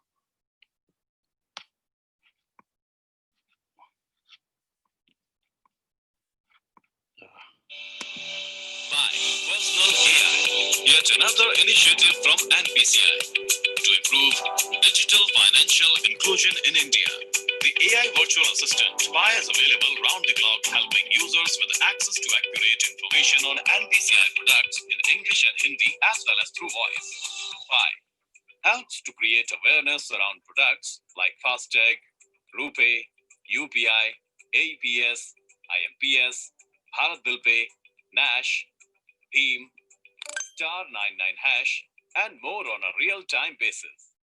Ask your queries by voice. What is UPI? Unified Payments Interface, UPI UPI is an instant payment system developed by the National Payments Corporation of India, NPCI, an RBI-regulated entity. UPI is built over the IMPS infrastructure and allows you to instantly transfer money between any two parties' bank accounts. Soon, it will be available in Marathi, Tamil, Telugu, Kannada, and more regional languages.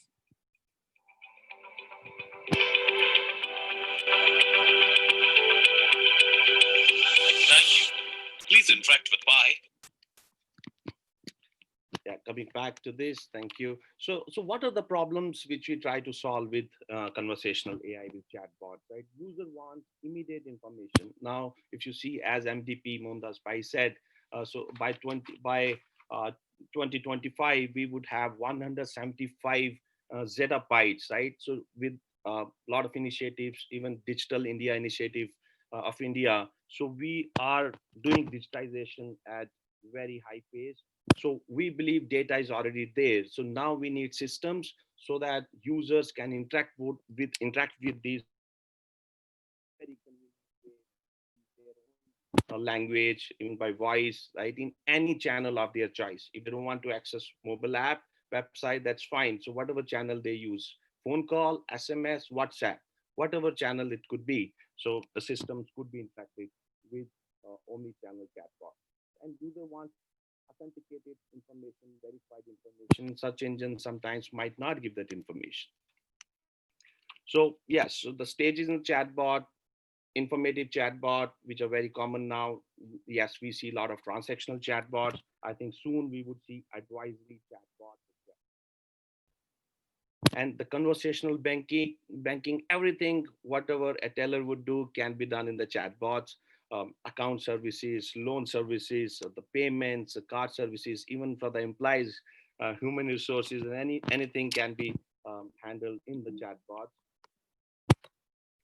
And the core over, yes, we have omni-channel platform. We have own proprietary chatbot markup languages. It's multilingual.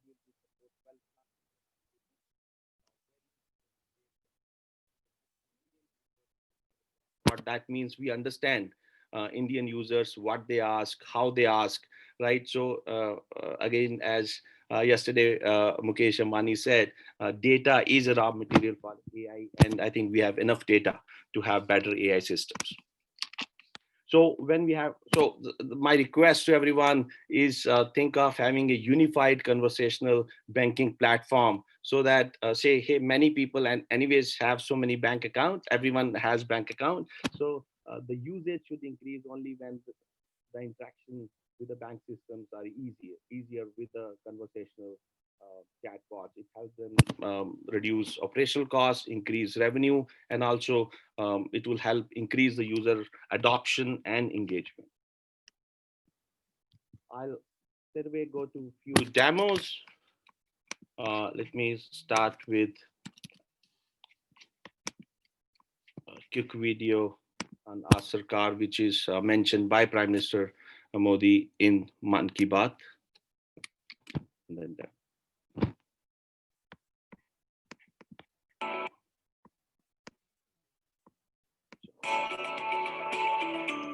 एक app है ask सरकार। इसमें chatboard के जरिए आप interact कर सकते हैं और किसी भी सरकारी योजना के बारे में सही जानकारी हासिल कर सकते हैं, वो भी टेक्स्ट, ऑडियो और वीडियो तीनों तरीकों से। ये आपकी बड़ी मदद कर सकता है।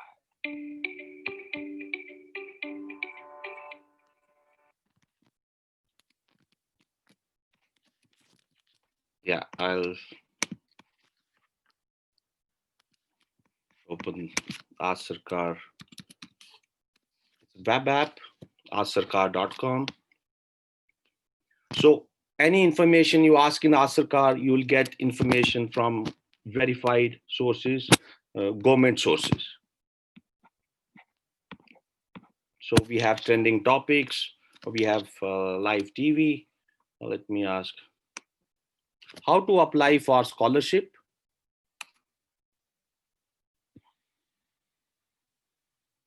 National Scholarships Portal is a one-stop solution through. So we can go to the scholarship portal as well. We support Hindi, Bangla, and many other languages. What are the 7 flagship schemes?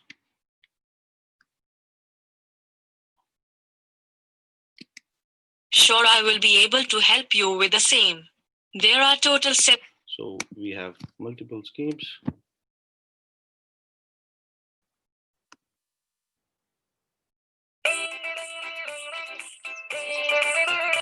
Yeah, let me show you quick demo on Pi as well,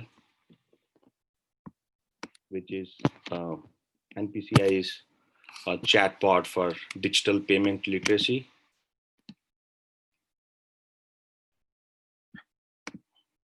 We can even type and ask questions.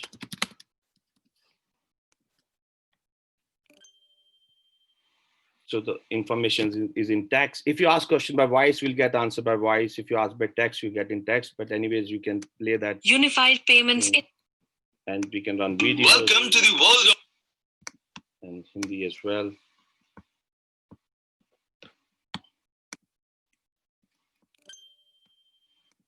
Aadhaar Saksham Bhugtan Pranali APS. So I'll now switch to another. The time is less. I want to cover as many use cases as possible.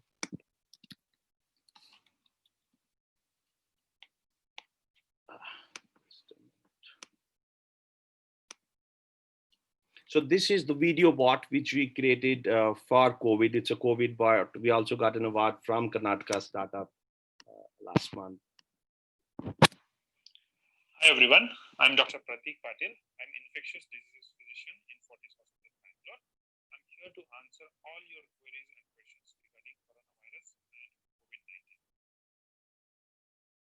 So I'll interact with digital persona of Dr. Pratik. Good afternoon. Good afternoon. Is it safe to eat non-vegetarian food? It is safe to eat a non-vegetarian food which has been cooked well. So these were the static question. Now I'll ask dynamic question.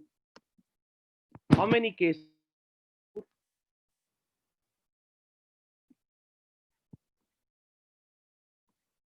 Here are the details. So we got the data, which is open source data and the government data. The COVID cases. How many cases are? How many? Show us the testing labs in Delhi. I'll get back to you.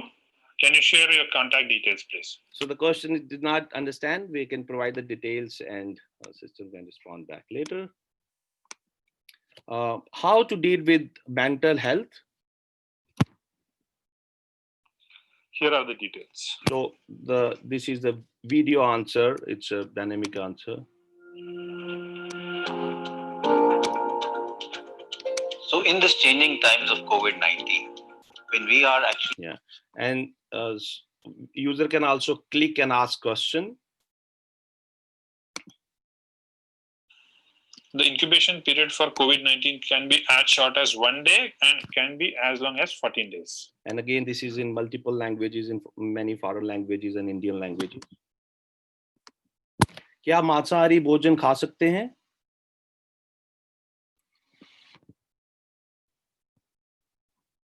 यह मांसाहारी भोजन खाने के लिए सुरक्षित है जिसे अच्छी तरह पकाया गया है.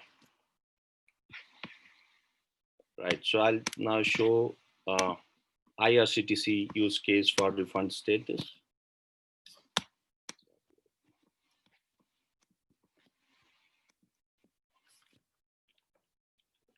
There are multiple ways a question can be asked. We can click about the refund status. I can type, I can do with the voice. Let me try with the voice.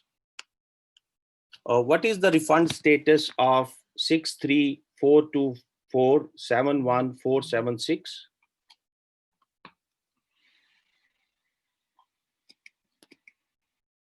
Refund of 375 rupees for PNR 6342471. See the accuracy, right? So how the numbers have been punched in when I spoke, I can do that in Hindi as well. So if I just ask for refund status, it would ask to enter PNR number or transaction ID.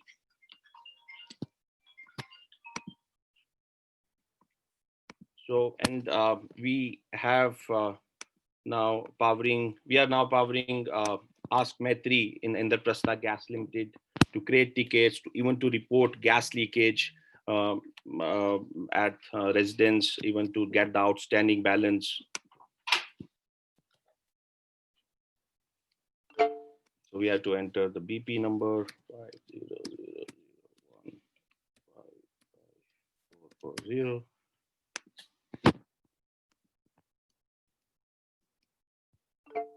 Whether this is the name, we say yes. The outstanding balance is 0. So yeah, so these are good cases. And now, since data is very important, it's very important to store the data in such a way so that we can get information which is actionable, insightful. I'll quickly show you a demo of our dashboard, which is very configurable dashboard.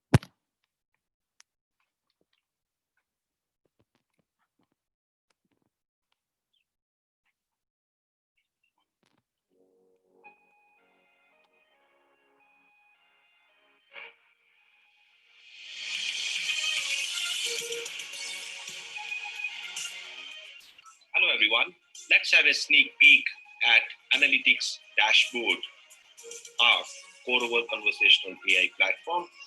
Very configurable, very rich dashboard, and it's real time.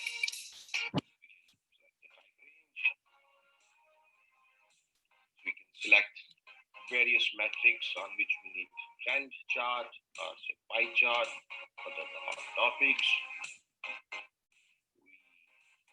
Back, we can zoom out and zoom in.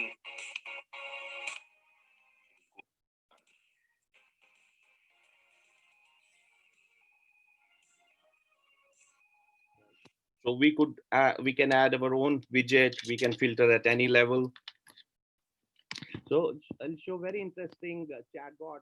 It's kind of Alexa for manufacturing industry, where we have done for one of the leading cigarette manufacturing companies in India, where workers talk to machine using our chatbot in English, Tamil, and Kannada. Thank you, Ankush. I think we are nearing to the end of the session. Are you done, or you have some more things? Yeah, I think 2 more minutes, please. Quickly, yeah. Thank you.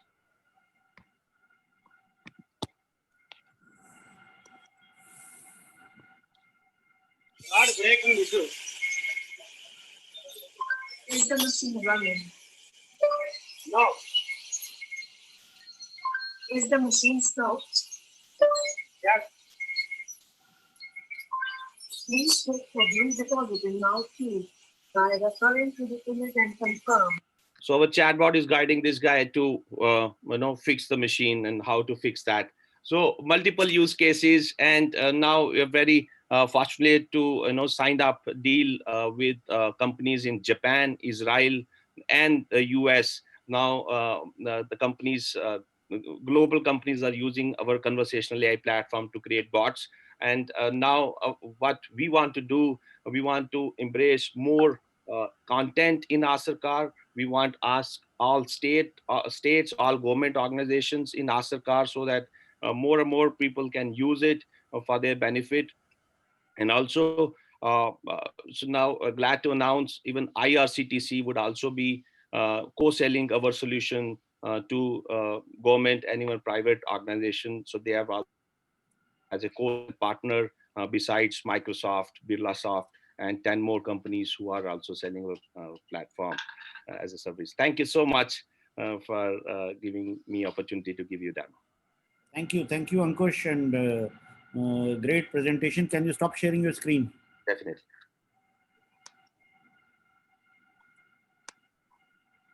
So as we come to the end of the session, it's my honor and pleasure to thank all the speakers, our keynote speaker, Shri Mohandas Pai ji, the moderator, Krishnan, who did a great job in bringing together all the viewpoints, all the issues that we wanted to address in the session.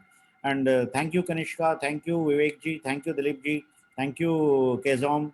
And thank you, Ankush. And I also convey my thanks to Mr. Rabi, who had to leave early. And thanks to all the audience viewers who have joined it. The session will be available on the platform for viewers who tune in later. And it will also be available on the YouTube and the social media channels of Digital India and India AI. Please, the next session starts at 12:30, which is with regard to building an inclusive AI. And incidentally, it's an all-women panel. So we'll see you in the next session at 12:30 for an interesting discussion on how do we make AI more inclusive and how do we ensure that AI doesn't have biases in whatever it does and whatever models it builds up. So thank you once again, all the speakers and audience for joining for this session. Truly grateful. Thank you. Thank you very much. Thank you. Goodbye. Thank you.